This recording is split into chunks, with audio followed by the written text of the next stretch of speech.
My name is Anna Grace, and today we're going to be reading A Christmas for Bear.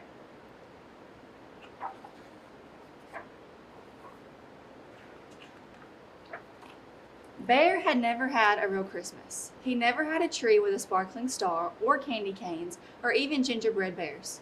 But he'd read all about it. Clearly, the most important thing was pickles. One frosty night, Bear heard a tapping on his front door. When he opened the door, there was Mouse, small and gray and bright-eyed. "Merry Christmas," cried Mouse. "Maybe," said Bear. Bear had agreed to have a Christmas party.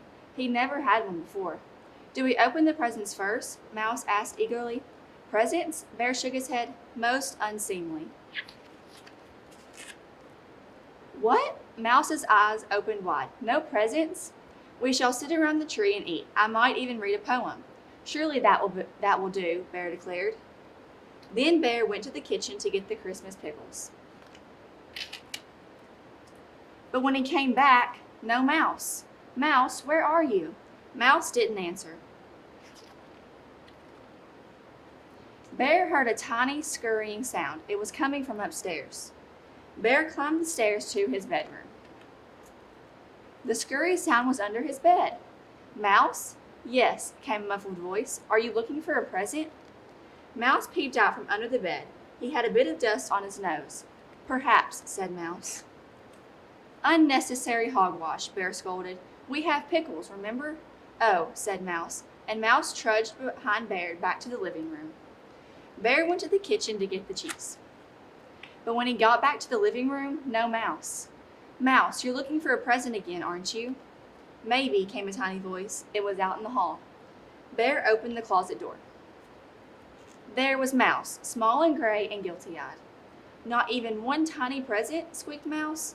"The pickles are from France," declared Bear. "But surely," said Mouse. "And furthermore," continued Bear, "I shall be reading a long and difficult poem." Then Bear headed back to the kitchen to get the cookies. But before he got there, he quietly turned and tiptoed back to the living room. No Mouse, of course. "Mouse!" Mouse scampered out from behind the tree, tinsel dangling from one ear. "Pickles and poems," bellowed Bear. "That is the Christmas spirit." "Yes, Bear," sighed Mouse. Mouse sat in front of the crackling fire. Bear served them pickles and cheese and cookies and tea, smelling of cinnamon and oranges. Bear nibbled and sipped. Mouse did too, but his tail was sad. Bear cleared his throat, and Mouse looked up. "'Twas the night before Christmas," Bear pronounced, when all through the house not a creature was stirring, not even a mouse. Bear stared sternly at Mouse. "The pickles are wonderful," whispered Mouse. Bear continued. "The stockings were hung by the chimney with care." Bear paused and glanced over at Mouse. Mouse took a mournful bite of his pickle. "The stockings were hung by the chimney with care," Bear repeated more loudly. "The stockings!" Mouse leapt up, his eyes as bright as Christmas candles. "You do have a present for me," he cried, pointing at the mantel. "You have stockings." "Certainly not. Impossible. Monstrous assumption," rumbled Bear, but he was smiling. Mouse scrambled into his stocking and popped back out with a package wrapped in sparkling red paper. Bear looked on eagerly as Mouse tore off the wrapping. "It is the best present ever," Bear announced proudly, "even if it's not a pickle." Inside was a shiny silver telescope.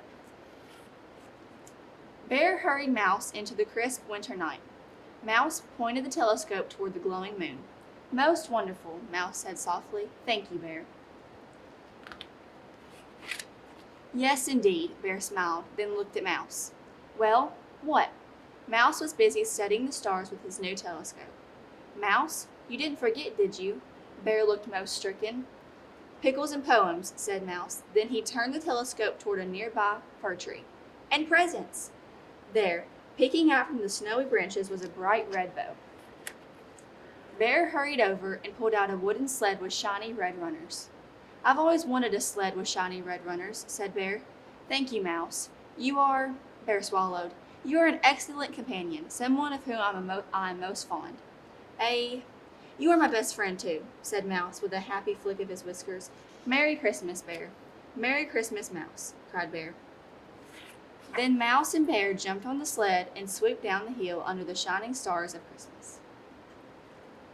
The end.